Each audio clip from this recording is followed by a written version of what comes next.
Today I'm going to show some real quick mobilizations you can do for your sciatic nerve.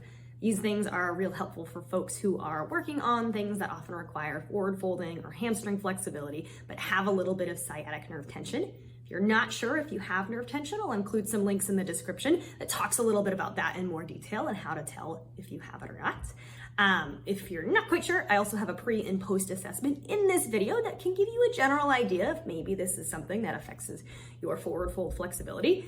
You'll actually notice my before and after in the video, totally different. I have a decent amount of nerve tension in my sciatic nerve, so it's interesting to see how far I can fold forward after doing these mobilizations. Of course, big caveat, I am not a physical therapist. This is not medical advice. If you have any kind of chronic pain, if you have any sciatica or anything like that, this is not about how to treat that. Please talk to a medical professional to make sure that this is something appropriate for your body.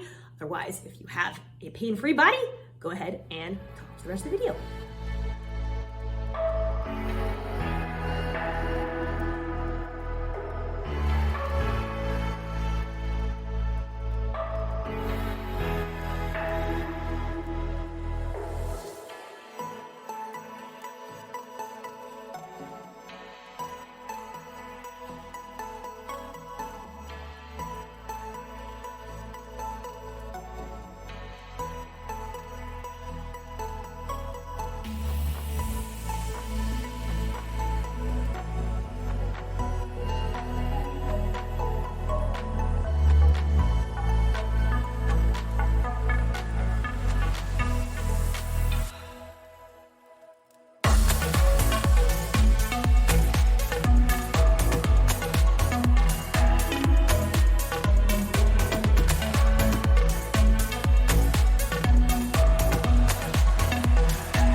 So if you were like me in the video, doing a little surprise Pikachu face with some of the after exercises, noticing how one leg felt very different from the other, that's a good sign that you have a little bit of sciatic nerve tension, because working on the nerve mobilization in one leg gave us a different feeling, even though we didn't really do any stretching in between. We kept it really gentle. All that exercise was doing was helping our nerves glide back and forth and get a little more comfortable with tension.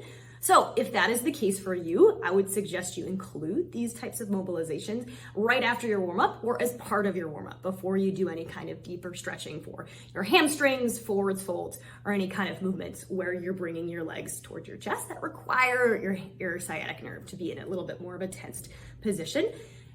But don't go crazy with them. Like we had in those reminders, nerves are very gentle, or very sensitive, we'll say. They don't like to be put under tension a lot, so don't do too many of these a day, like 10 to 15 per leg per training session is really all that you need.